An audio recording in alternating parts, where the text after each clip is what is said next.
Welcome back, everybody, to another episode of Comic Shop Talk on the Late Night Collectors community. I'm your host, Nico, and joining with me today, as always, is my co-host, Chris. How you doing, man? Hey, not too bad. How are you? I'm doing good. I'm doing good. Quick shout out to our fans out there in the Philippines. Yeah, we Oh, see yeah, you. We saw that comment. going international. Thanks for tuning in. No, we did, as always, guys, drop a comment if you are a fan of the show or you just, happen to come across our episodes here and read comics, want to talk some comics. You can always hit us up in the comments. So thanks for that. Welcome to Comic Shop Talk. This is our weekly comic book review show here. And this week we're going to be talking about the comics that came out for the week of March 8th, 2023. And, as always, make sure to hit that like button, that thumbs up button, hit the notification bell to be notified of when these videos do go out every week. They normally drop around like Friday or Saturday. You can also follow us on Instagram at Late Night Collectors Community to be up to date with when they drop there as well. And make sure, you're subscribed to the channel. Thank you for tuning in. If this is your first time here, stay a while, hit that subscribe button, come check us back. And, we talk about the weekly comic books here that me and Chris read every week, and we do give you our thoughts and reviews on them and give you a rating and everything else, and sometimes talk about some comic book news, all kinds of different things. But spoiler warning, be forewarned, because we do show off the art that happens to, in these books to give you an idea of what they look like and to comment on them. And we talk about sometimes what happens in the book. Sometimes things will be spoiled for you. So, if you're worried about being spoiled about something, just be forewarned or read your books and then come back. And as I mentioned, we're talking about the books that came out for the week of March 8th, 2023 this week. All right, Chris. All right. Well, cheers and let's talk comics. Cheers. All right. Cheers.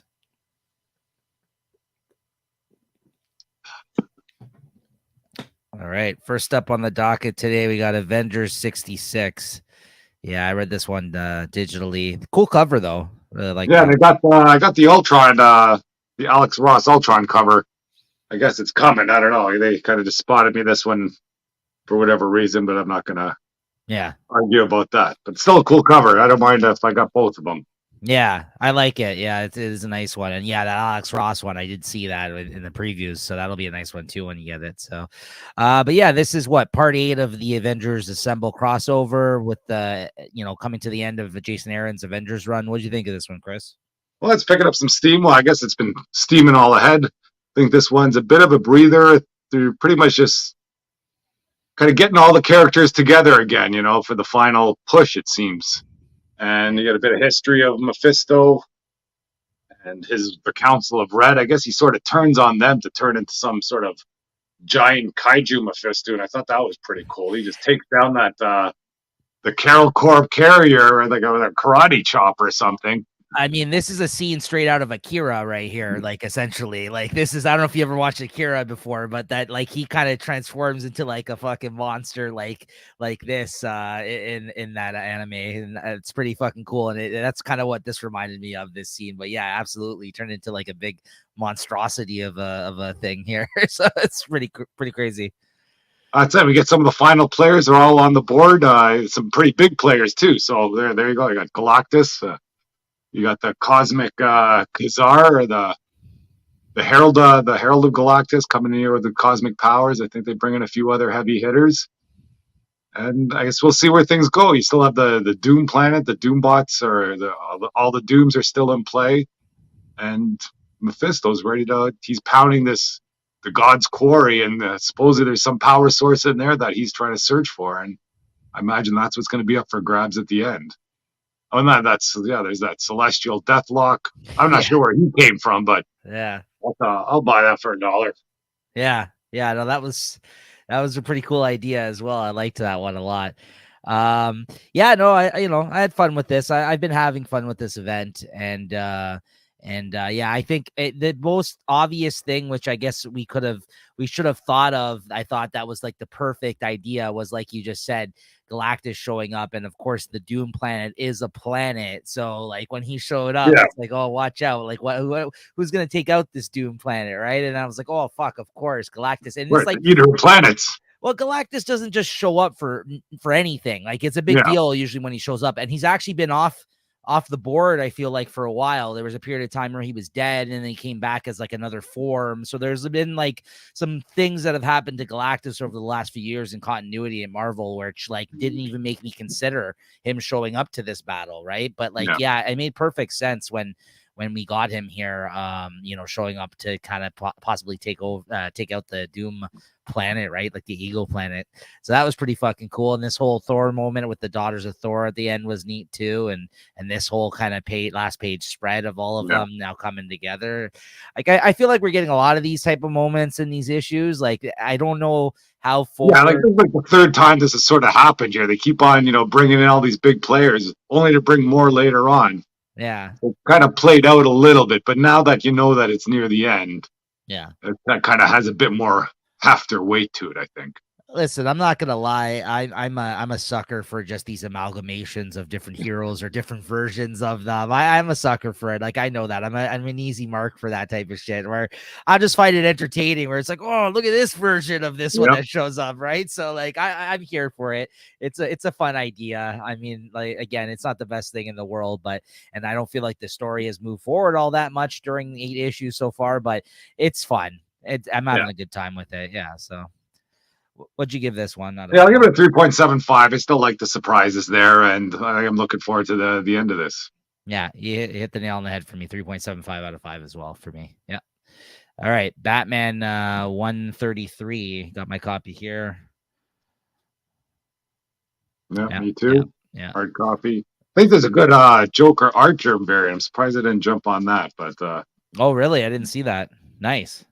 Maybe, because I think Archer's got some variants coming up for the next couple after this. There's I think a Batman Catwoman one and a Batman solo cover. But okay. I think I pre-ordered those, but I'll take a look. But as for this issue, though, I don't know. It's starting to grow on me a little bit, seeing all the characters and what I guess Chip Zdarsky wants to do with them. But I don't know. I still think this is too soon for this type of story. Batman's dead or he's believed dead again, and I think we talked about this earlier. I think he's died 3 times in the last year already. Just want to kind of get on with the Batman story. With especially after that failsafe one kind of seemed to be a decent story, and this follow-up arc isn't really just kind of holding its weight, in my opinion, I guess. Mm-hmm. No, I agree with you. I think this isn't as good as this. Was interesting though. Is this guy like a Flash or something in this world? Because it seems that way. It seems like a new villain. This whatever, some Red. He's called Red Mask, but it's not instead of like Red Hood, but like he's got the powers. It looks like of a Flash here. It seems like I think it's he seems quick. I don't know, like if that's some. I don't know what it was, but that's what I thought. I'm like, oh, this is clearly a Flash. And then if you look at his mask, it kind of looks kind of like the Flash's mask. So I'm like, maybe it could be. Maybe they're calling Red Mask and it's like a Jason Todd Red Hood type character that has Flash-like powers or something. I don't know. So I mean, like, listen, I don't mind as people that listen to this show. Again, another thing I'm a sucker for, and things that we mostly enjoy in that sense are these alternate takes on these characters from different worlds and all this kind of stuff. So like, but I wouldn't say this is as enjoyable as some of the other things that we've been reading lately, especially like the Tom Taylor stuff. Like, you know what I mean? Like, so. And I do think it's a step back, like you said, than what the previous arc, like the starting arc was from Chip Zdarsky out the gate. So it's not bad. It's just like, it's not bad.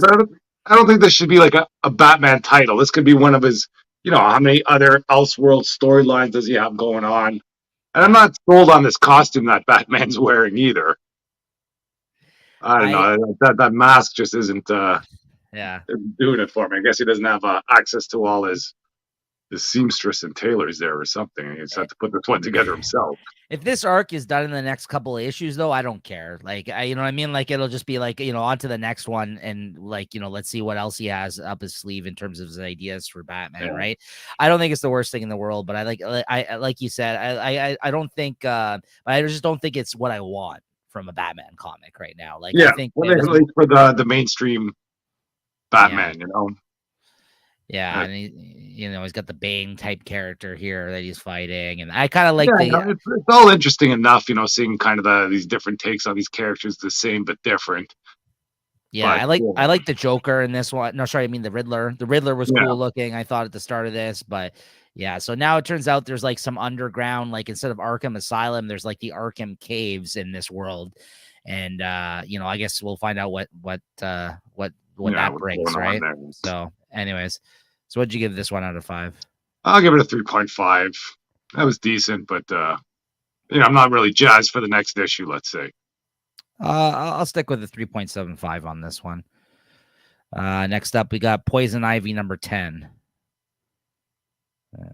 Sorry. I kind of just read this one online. I've been following. I think at the first 10 issues, and I don't know. I just guess it fell in the cuts here, but still a decent comic. I think the original or the main artist is back. I forget what his name is. I really should have, or her name, whatever. But anyway, Takada, yeah, Marcia Takara. I think it's Marcia or Marcio Takara, the artist. I think Marcio or something like that. But yeah. yeah. I think it's sort of back up to its original sort of standards. Let's say you got Poison Ivy and Janet from HR. I guess they're traveling buddies now.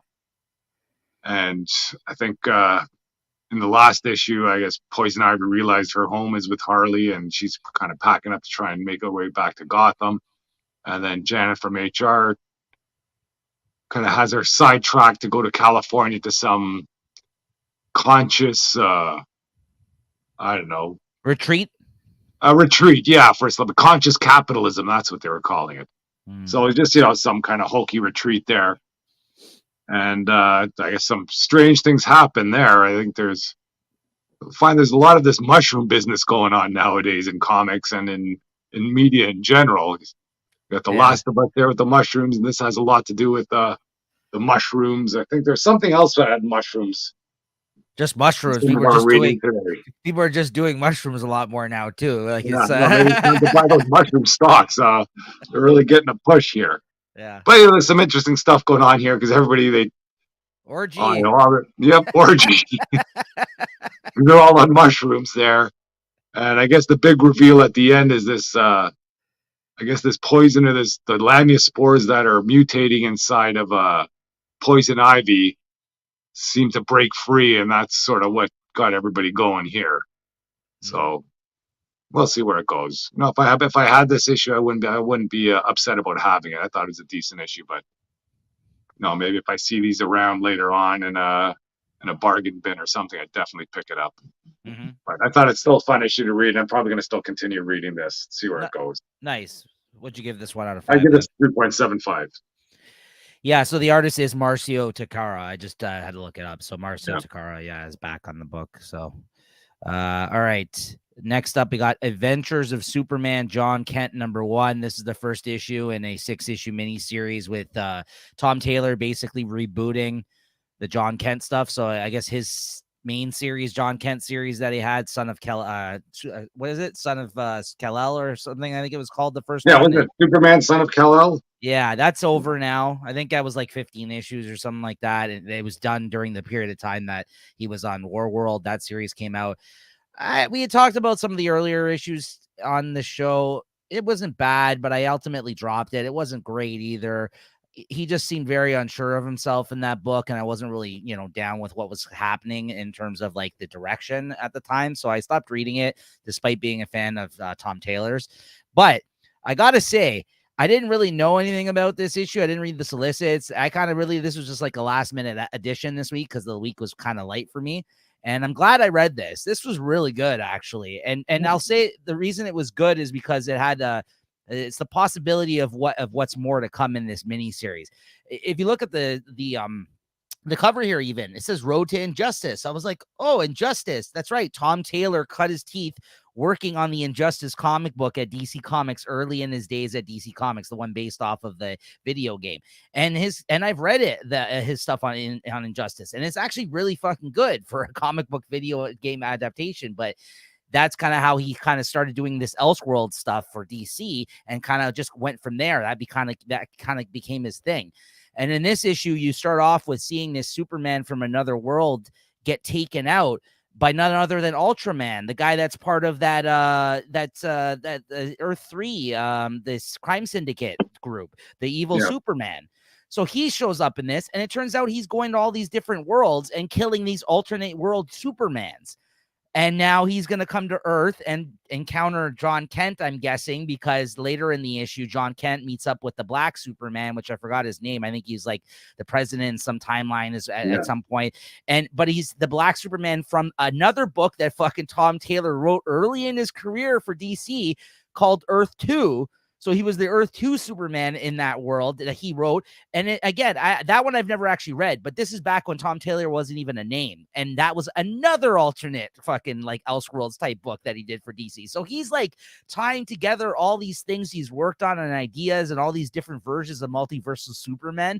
And I just found this a lot of fun. And the art was good. I was like, I'm on board. I'm on board for this miniseries. Like I didn't pick up the issue physically because like I said, I wasn't too sure about this one, but I read it online and I really dug it. I think I'm gonna stick with it. It's really fun. Again, multiversal Superman, like the destruction of them, and John Kent's in the way now and he's gonna get involved. I dug it. And then there was even a nice moment where like the Black Superman here from Earth 2, he shows up and like he sees him and he's like, oh, thanks for not attacking me, because they actually like talk it out when he encounters him at first. He's like, yeah, well, I'm not really down with all these superhero battles that goes on. And it felt like some meta commentary on like events and shit like that. He's like, I like to kind of usually figure out where you're coming from before I start attacking you. And I was just like, that's such a fucking good line. Like I really appreciated that because I'm like, I'm sick of that shit too, man. This is awesome, right? I really liked it. And then the person that's the Red Tornado from Earth 2, from his world that shows up with him, Red Tornado, the DC character, is a woman, and it's fucking Lois Lane in their world. And Mr. Terrific knows this version of Superman. So Mr. Terrific shows up. Oh, this is great, man. I had a great time with this one. Very unexpected. So I don't know. You might be interested in this, Chris. Yeah, maybe I'll give it a read if I got some time. Yeah, so like it's only a 6-issue miniseries, and yeah, Red Tornado shows up, and it's Lois Lane in that world, and she actually encounters Lois Lane, who's John's mother in this, and reveals that she's Lois Lane in her world. So yeah, and I guess Injustice is going to show up at some point too, because it says it on the cover, Road to Injustice. Yeah. So yeah, I dug this, man. 4 out of 5. I thought it was a solid issue, and yeah, I'll be sticking with it now. So I was glad I checked that one out. Nice. Yeah. So next up, we got Clear #1. So this is the release of Scott Snyder's Comixology original series that he came out with, I guess, like earlier in 2022. If you wanted to read all these online right now, you can find them. All 4 issues have already come out previously digitally through Comixology. So if you dug this and picked it up in physical release, because this is Dark Horse basically bringing out the physical release this week. That's basically what, the reason I picked it up, or at least read it online. You can find the whole series now if this was of interest to you. But anyways, this is Scott Snyder and Francis Manapul on art, who's really good. He's a Canadian guy, really good artist. He's worked at DC Comics a long time. And I guess he went over with Scott Snyder to his creator-owned side of things after working with him. But yeah, the art was really, really fucking good. What you can come to expect from Francis Manapul. This kind of felt like Blade Runner in a way. Like it kind of got like a real interesting Blade Runner vibe. I would say this is kind of like a sci-fi kind of detective story, if anything. There's this guy, I guess, that does like contract work for people. And in this world, this clear world, like in the future, he's the guy on the bike here, the guy that's wearing this weird mask. I guess he uses it. It's kind of hard because they don't really explain. They kind of just throw you into a lot of this shit. So you got to kind of pick up shit as you go, like as you do sometimes in these sci-fi stories. So I think the mask might have something to do with it. But basically, everybody in the future is like doing these things where they're basically in these false realities. Like they have like things where they try to look different, or they have their perception of the world that looks different. And like, I don't know, like 80 or 90% of the people are all using this thing. And he's the only person that actually sees the world the way it is. Not the only person, but one of the few that actually sees the world the way it is still. They have all this augmented reality type shit going on in the future.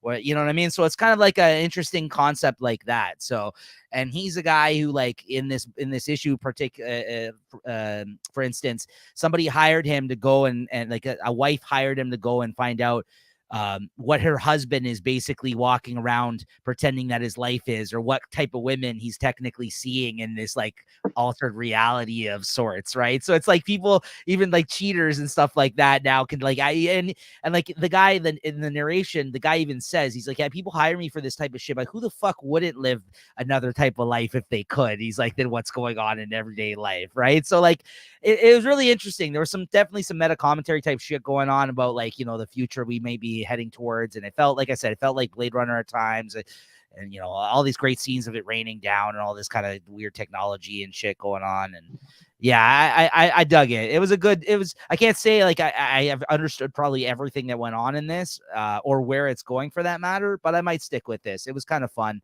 Great art. You got the whole femme fatale type deal here at the end. Like a good looking woman shows up at his office at the end. I think that was the one who hired him. And like, she basically says like, you and me are the same in the sense that we both don't do that clear shit or whatever the hell they call it, that we can all see differently. Like, we're seeing the world the way it is. And as she walks out of the office, he finds this clue about a friend that got murdered or basically killed herself at the start of this issue. On the back of it, like a gift, I guess she left him. It was a watch. It says, "I was murdered" on it. So there's a case here. There's a case, right? So it's kind of like I said, sci-fi futuristic detective story. I'll give it. You know what? I'm going to give it a 4. The more I talked about it, the more I kind of appreciated what I read there. Like I said, I'm not completely sure where it's headed, but it did definitely get me interested in checking out the rest. So, and with the art, I'll give it more than 3.75. I'll give it a 4 out of 5 as well. Yeah, decent. Nice. All right, next up, we got X-23 Deadly Regenesis #1, Chris. Yeah, I just read this one online. Just kind of, the series piqued my interest, let's say, and I'm kind of happy I didn't buy it. I didn't really find this all that interesting, and I don't really have much to say about it at all. I don't know, how do you feel about this one? I didn't like this either. I love the character. I love Laura Kinney. I love X-23. What I didn't know about this miniseries is that this is a past story of hers. Yeah.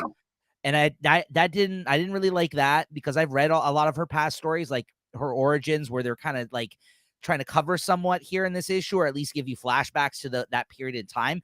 And that's all really good stuff. This was not, though, I felt. And also, like, I was really more interested to see what was going on with her now in the X-Men universe, because you know how there's an older version of her running around and like a younger version. I thought this was going to be in the present day. I guess it should have known, maybe because of the title Regenesis or something, but like, I didn't like the art that is very thin lined, like the actual art. Like, I don't know like how to describe it. Like, but the artist, like the pencil work is like very thin lined, and it's not great. Like, I don't know, like there were some faces at times and poses where I'm like, it looked kind of amateurish, to be honest with you, at times. And yeah, I just wasn't very interested in this. I've read better X-23 stories, and this was a disappointment. I agree with you in the sense that I'm a fan of the character, though, but this isn't great. Yeah. Yeah, I don't think I'll be following through on this, and I'm glad I didn't buy it. I'm glad I don't have it on pre-order either. Same. Same, because I did. Yeah, this wasn't great. So, I mean, listen, if you're a fan of her from this period of time, maybe you might find some enjoyment in this. But I will say, since I've read a lot of her first series that she came out with, even the fantastic Tom Taylor also did a run with her called All New Wolverine a few years ago for Marvel, which was fantastic. This is probably one of the worst series I've read of hers as of yet. I'll say that much. So maybe I'll save you guys a couple of bucks out there too. Anyways, yeah, what'd you give this out of 5 then? Yeah, I'll give it a 3. Same, 3. Yeah.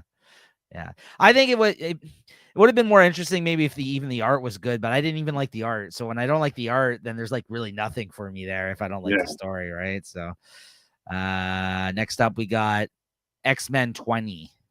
Got my issue right here. I got Brood.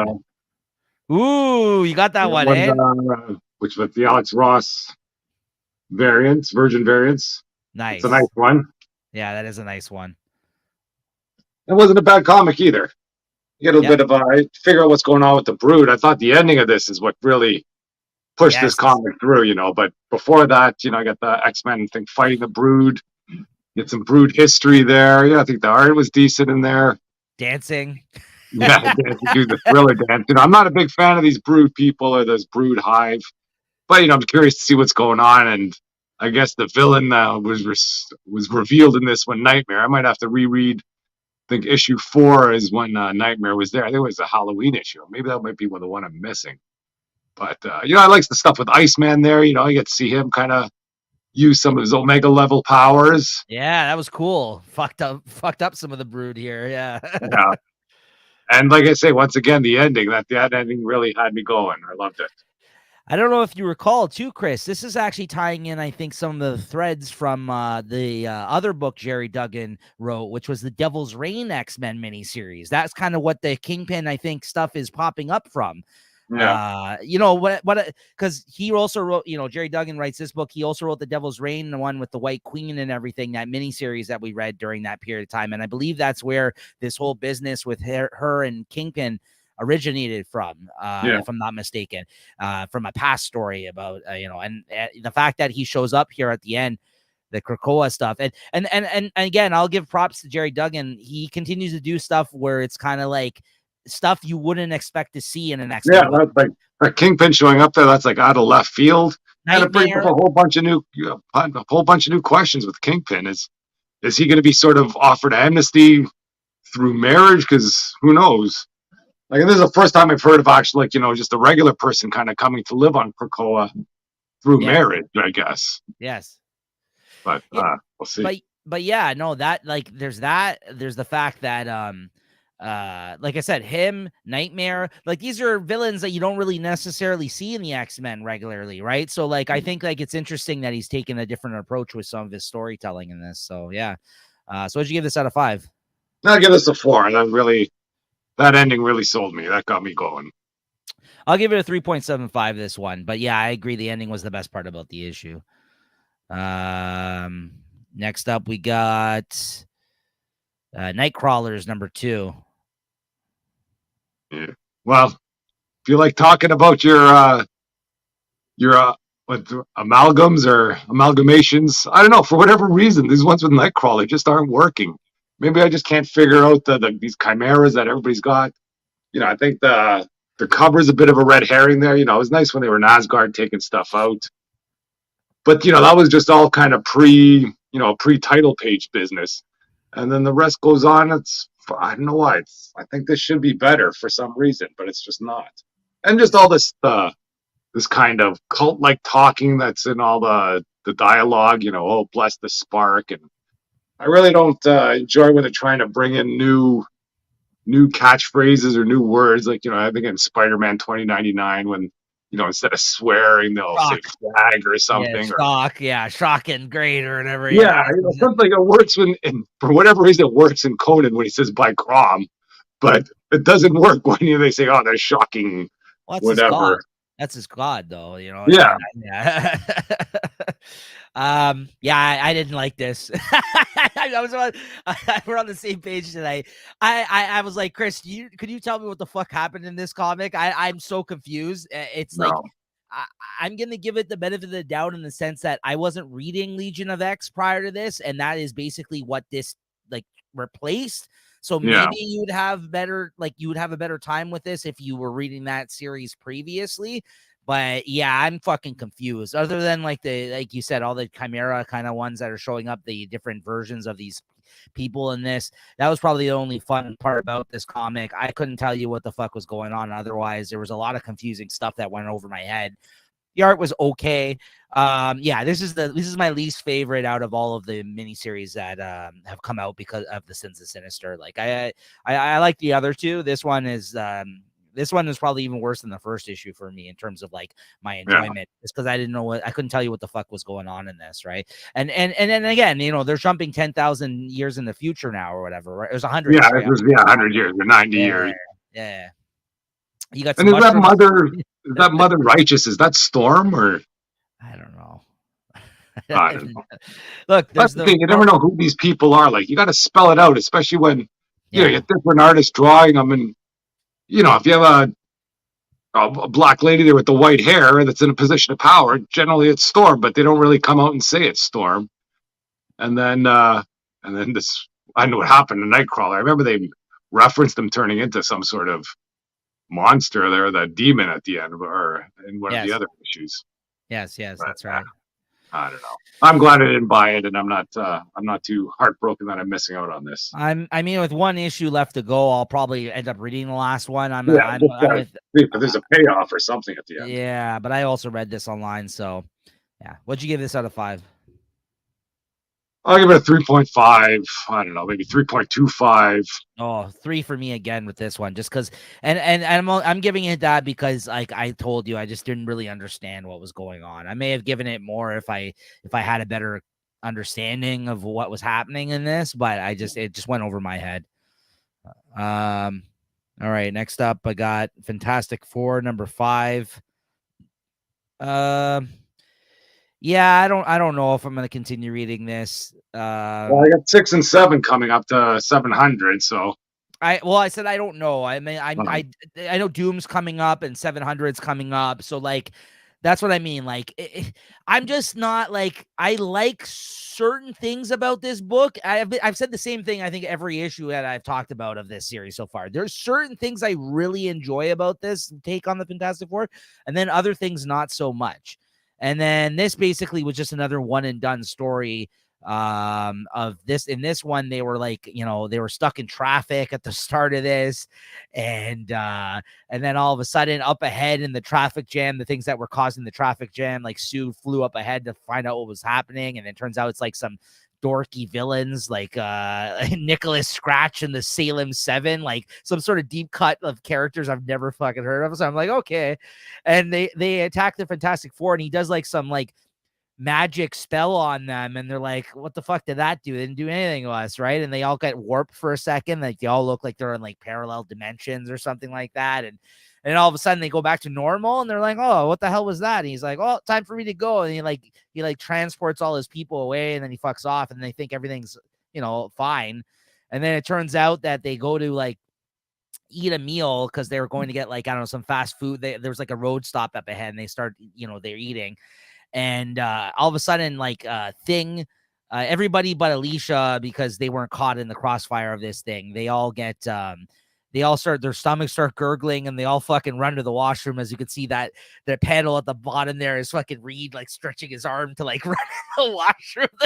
So I don't know, they have the shits or something. I don't know what's going on. And then all of a sudden they come back out, and they're like, oh, we weren't able to digest the food properly. And then like Reed comes up with this whole thing, like, you know what must have happened when he did that spell? We're here, but we're also at the same time in some sort of like fourth dimension or something. And like, that's why we can't digest our food. And I was just like, what the hell? Like, and then, again, it's just like weird science, one shot stuff, which again, at its core is kind of like, Fantastic Four. So like, I just can't get with some of these stories, like the ones that they've been delivering us so far. Like some of them are good. Some of them I feel like are hokey so far.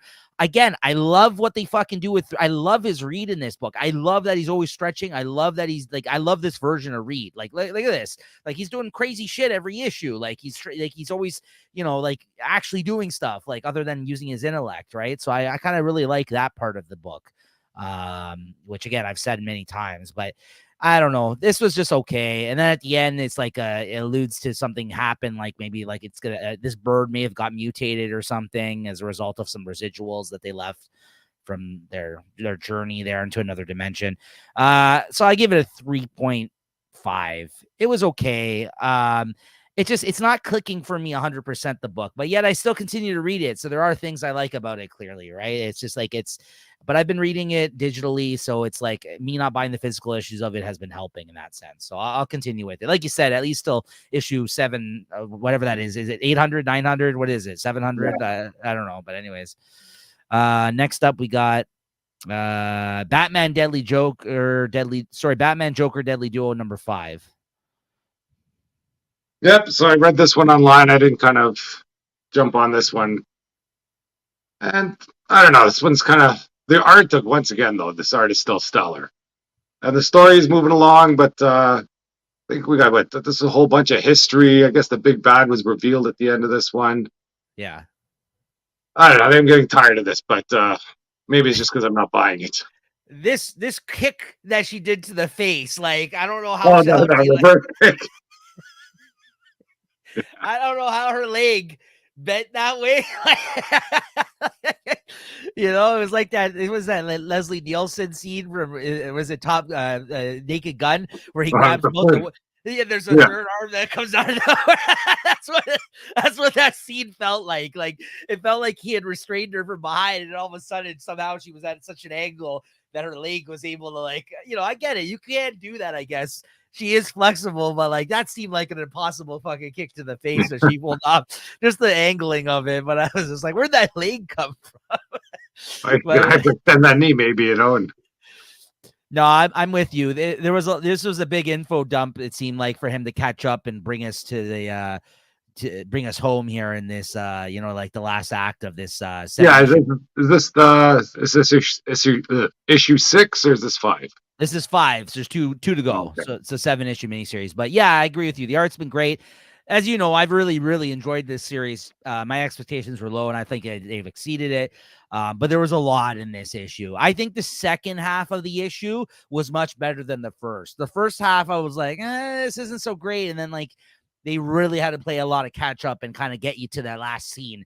Yeah. It's really cool, the last scene. I like how, they're recreating this tragic event in the villain's life, like this woman that the Joker fucked over her wedding and killed a bunch of people and everything, and as they're going through this tunnel, there's people that are living inside of the ground, and Joker's like, nice touch, I like all these dead bodies coming out of the ground or whatever, and they're all Joker versions, amalgamations of Joker, and he's like, oh, look, there's a bunch of me's, and it's a bunch of Joker guys there, and it's a black wedding dress and everything. So I really liked the end. I was like, okay, yeah, this is kind of cool. I like, and just the visuals of it were just fantastic. So but yeah, otherwise I think the first half was weaker than what I've come to expect from this series. But yeah, 2 more issues. I love the Harley looked great. They should have more of her in here.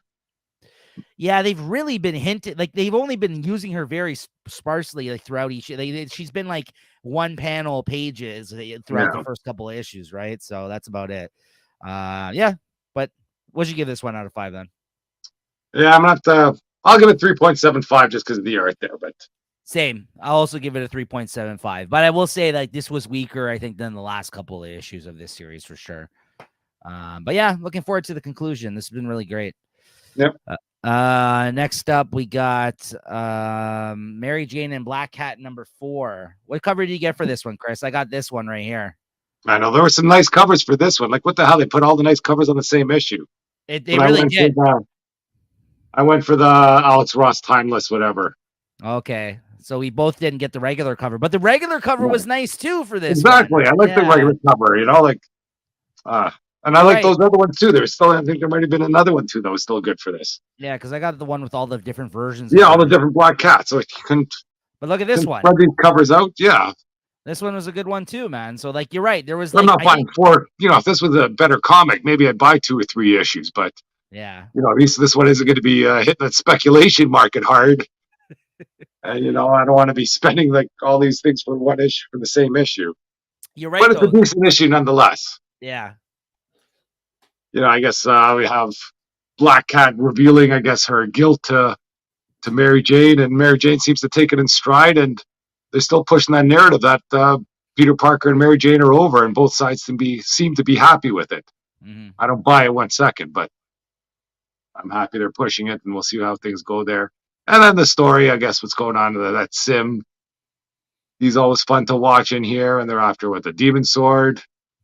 And then we get an MJ power up. I guess now that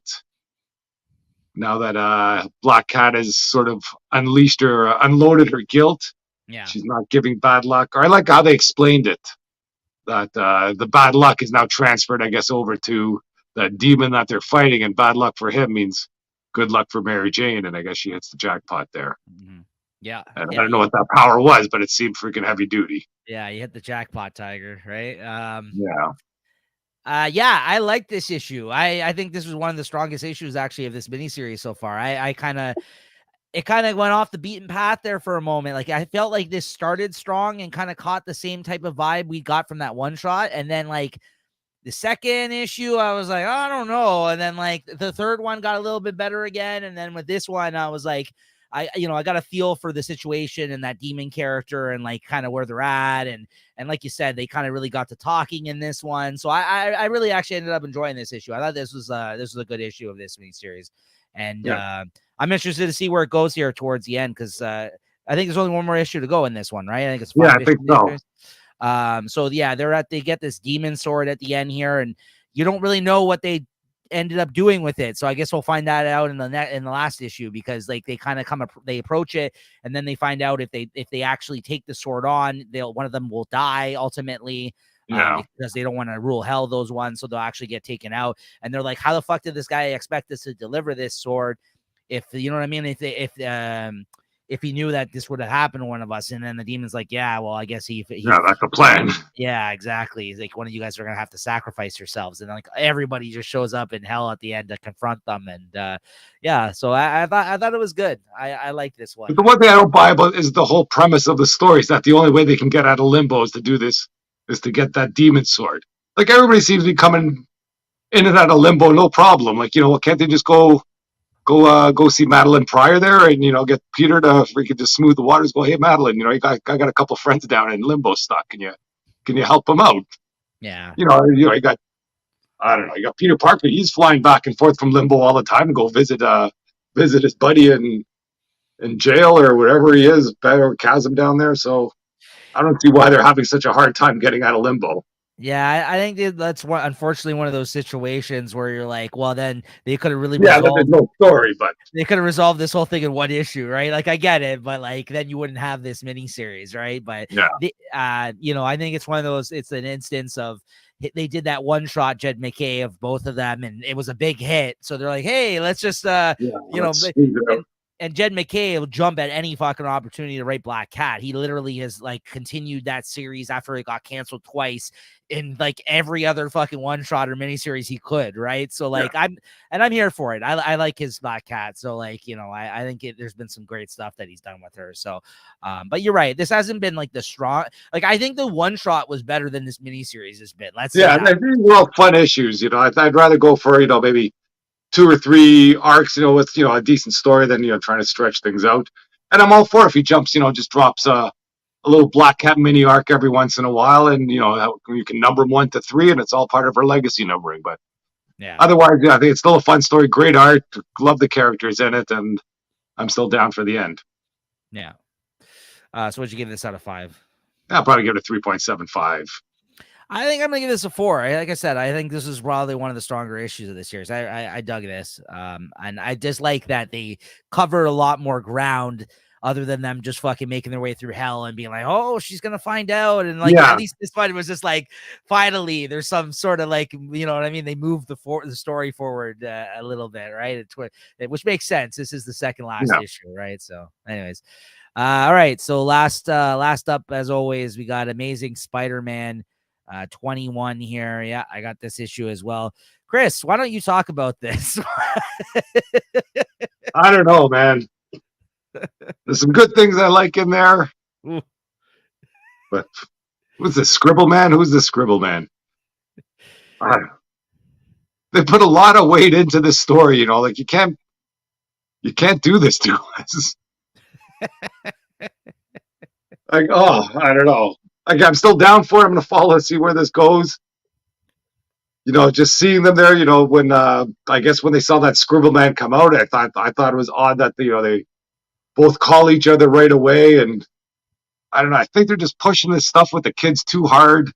There's got to be some sort of payoff, maybe not in the next few issues, but down the road they're setting something up. Mm-hmm. That's all I can hope for, I guess. Like I had come to expect. I mean, we're 20 issues into a run of Spider-Man I've really quite been enjoying. I think we both have. It was like our most picked book last year in terms of our favorite of the week. I love Dark Web too.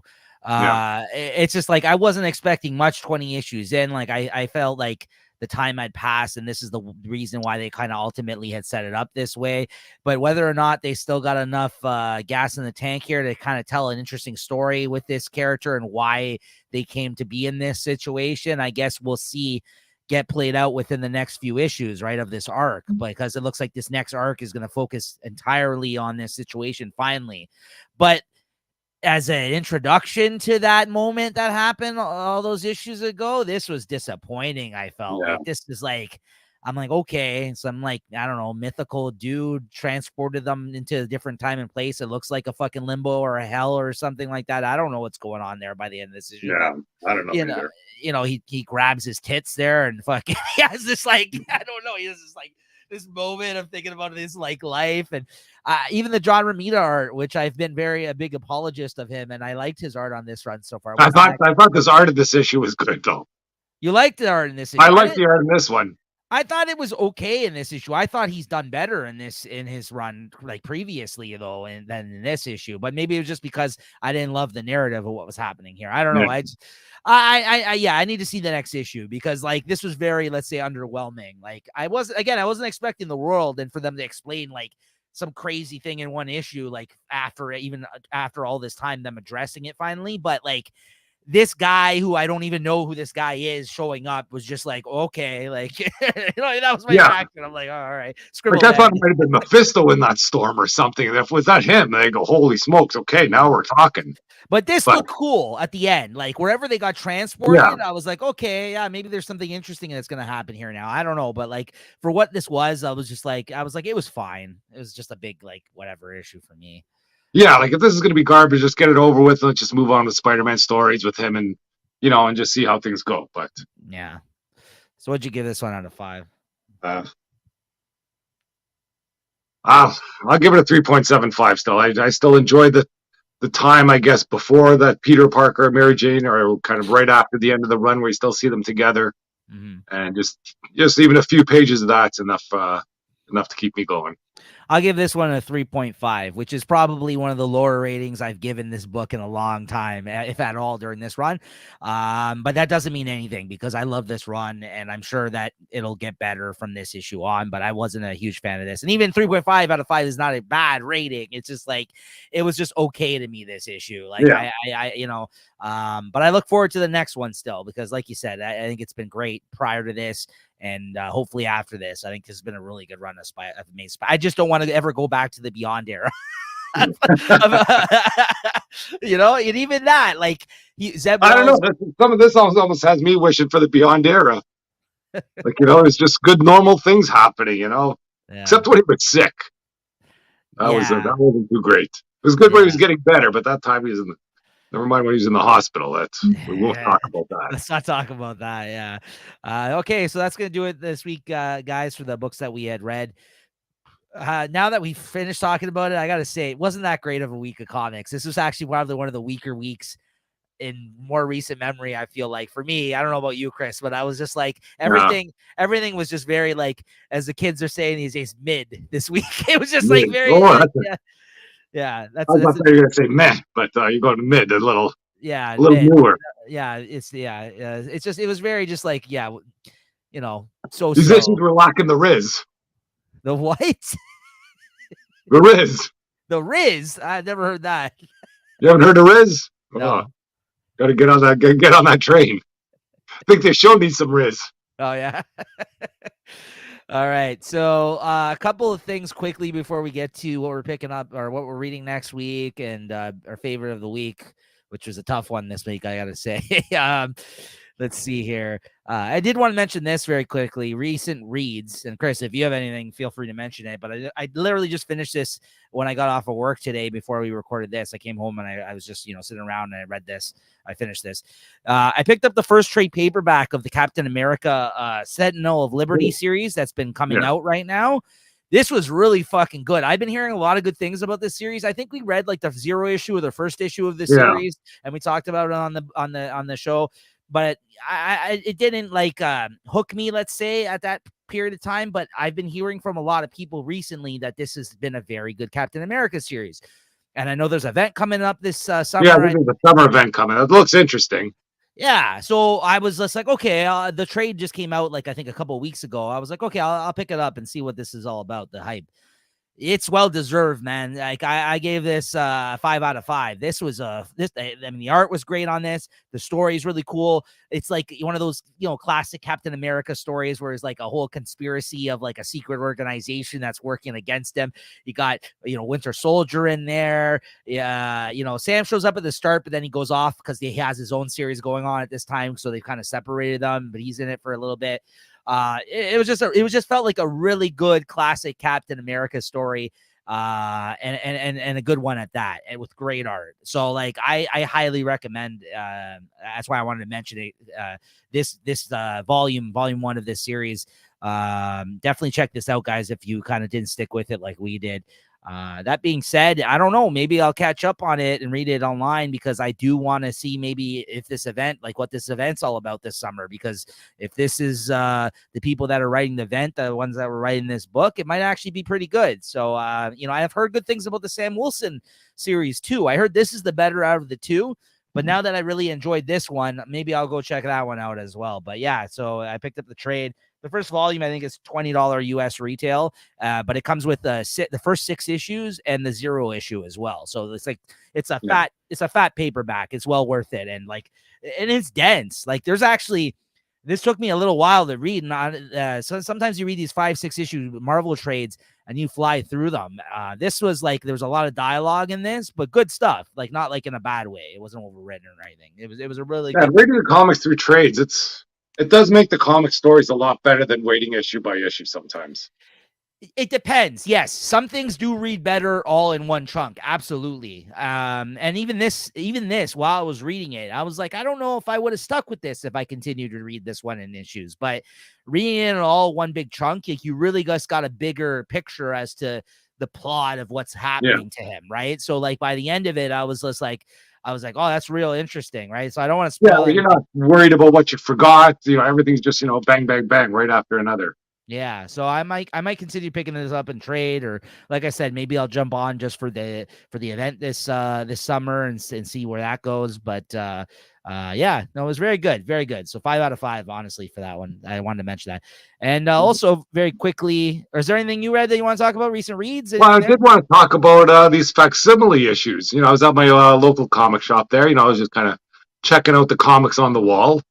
And they have some of these facsimile issues up there. I think Batman and Superman had one come out a few months ago. And I was talking to the guy there.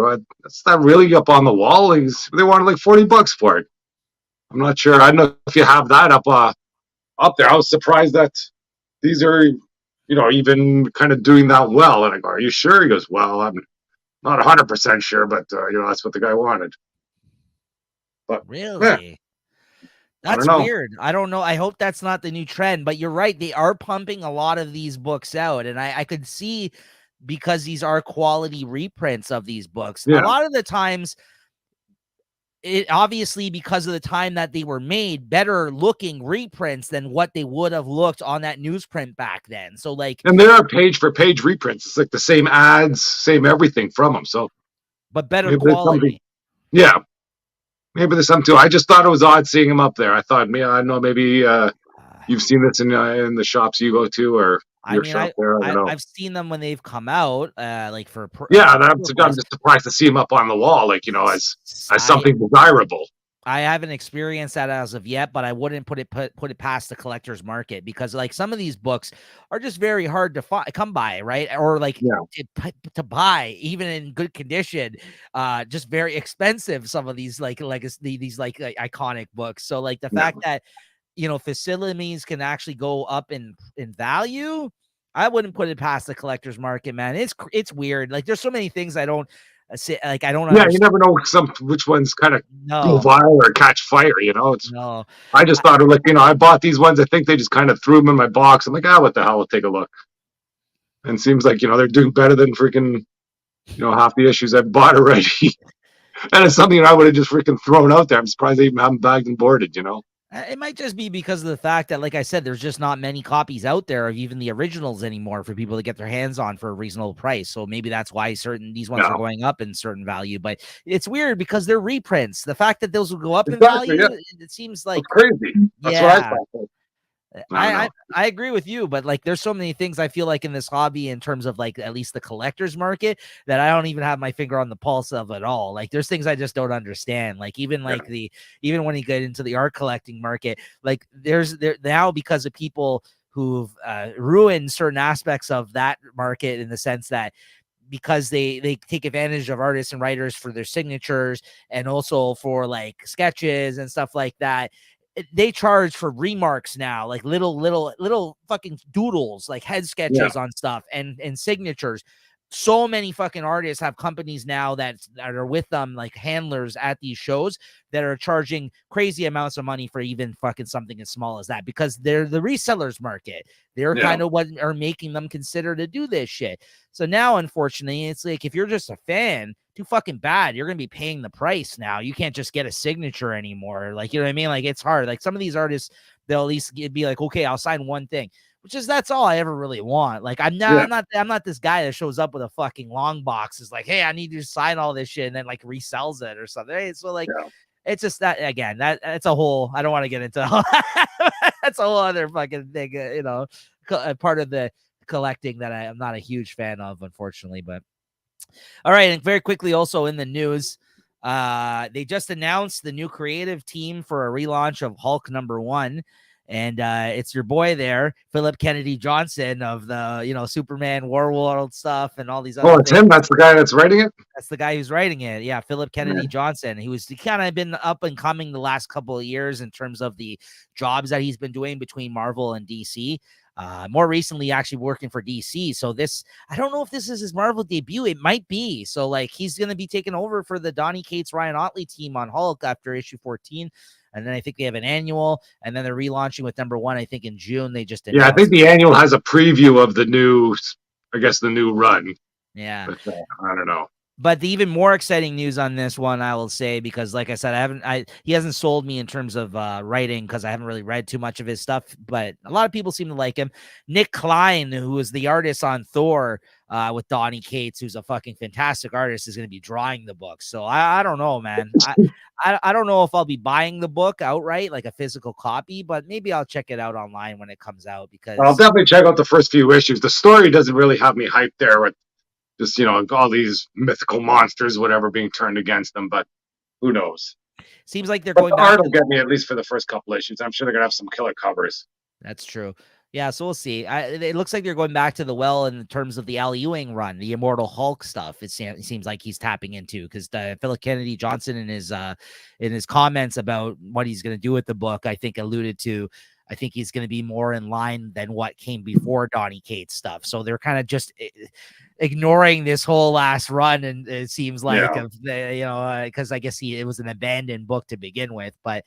It's a shame because I kind of liked some of the stuff that was going on in his book, right? But like again, like there's no sign of him coming back. And then now, quite frankly, I'm worried if he'll ever come back to Thor. I've only been sticking around thinking he's going to come back to that title, and not only that, now Nick Klein is leaving Thor, so like that's not boding well for Thor. And it has a writer on it right now that we're not a huge fan of. I feel like, so I don't know. We'll see what the future of that book is. But yeah, I'll check it out initially when it comes out. The problem with Hulk is like, it seems like they go back to the well so many fucking times with Hulk. It's hard to come up with new, fresh ideas for that book, I feel like, because like, it seems like everything's been done. Like, it's just a monster book at its core, right? Like, he just, like Hulk smash. Like, what else are you going to do? Like, that's why I thought the Donny Cates was like, okay, this is an interesting idea that they're coming up with, like a direction for the book. And then just never came to fruition, right? Who knows what he had planned for that book, right? I don't know. Yeah. Anyways. All right. So that's Hulk #1 coming out in June, I believe. And Chris, what are you reading next week, my friend? Ooh. I'm just looking at this stuff coming out next week, and there is not much, at least from my side. There's Avengers Forever 15, so I'm looking forward to that. And our favorite Hulk 13. We got Immortal X-Men 2, and I think I'm getting the Wolverine 31 because it's got the White Queen Alex Ross cover. I think I read that. And that's it. Oh man, yeah, my week is quite a bit bigger than yours. That a couple of things here I'll mention to you though. You might want to check out though, even if it's digitally there online. Justice Society of America 3. I'm going to be reading this one. You might want to check out. Forge #1, which I talked about in the solicits, I think last week. This is going to be like a new series from Image Comics. It's kind of like a heavy metal magazine vibe. Yeah, okay. I'll probably take a look there. That sounds like it's going to be good. Hulk 13. And of course, I grabbed the classic homage cover of the Hulk with the Wolverine claws, the Steve McNiven cover. I think I got that one ordered here, it looks like. Immortal X-Men 2. Kea #6. I got TMNT Last Ronin, last year's #2. And those are my physical release pickups. And then I'm also going to be probably reading online a couple of books here. Avengers Forever 15. Nemesis Reloaded 3, Chris, comes out next week as well. I think that's probably coming in. Yeah. Hopefully I got that. Definitely going to check that out. Miles Morales 4. I'm going to check that out. And I might check out The Excellent, which is, again, another excellent miniseries. I talked about The Excellent, the previous miniseries, but it looks like it's the same team, and it's another miniseries with like that weird X-Men group or whatever, that basically takes place outside of all the current continuity of X-Men shit. So there's some fun stuff sometimes that happens in those books. So I'm gonna check that one out as well. I'm not gonna read even online. I feel like this Hellcat miniseries. I don't like the premise. I don't know if you read what it was about, but it seems like it doesn't sound interesting to me, despite me liking Cantwell's Iron Man and him doing Hellcat in that series. Yeah. This miniseries doesn't sound of interest to me. Like, it's like Damon's, apparently there's some demon shit going on with Sleepwalkers and like Damon Hellstrom, and I'm like, I'm good, I think, on this one. Yeah, so so there you go. That's what we're looking forward to reading next week, guys. Picking up. And our favorite book of the week, Chris, in this week of mid titles. Nothing really jumped out at me. I don't know. I could say, I'll give it to Avengers. Yeah. I'm going to give it to Captain America, Sentinel Liberty Trade. I did read that today, but no, I'm going to give it to, actually, I don't have the physical copy of this book. This is the one of the ones I read online. I'm going to give it to Adventures of Superman, John Kent #1, which was a surprise. I'm glad I checked it out. And I will say the reason I gave it to that book over everything else, because like, it wasn't anything that like fucking I think like blew me out of the water this week, is because of the possibility of what's to come. Like, it actually had a lot of interesting things going on in this issue, which kind of bought me into, I think, to the whole miniseries as a result. So yeah, we'll see if it pans out. But yeah, that's it this week. Like I said, some weeks are like this. Not the best week, I would say, of comics, but it's always fun to talk to you, Chris, about them, and that's the main thing. That's what keeps us going, I think, right? So Chris is like, not so much that either. Speak for yourself, bud. All right, so we'll see you guys next week. Maybe an in-person meetup soon, Chris. Maybe we'll have to maybe we'll figure something out. Yeah, so and we'll see you guys next week. Thanks for tuning in, and we'll see you. Read those comics. That's it. Support your LCS. Yeah, there you go. Support your LCS. Absolutely. All right, later, guys.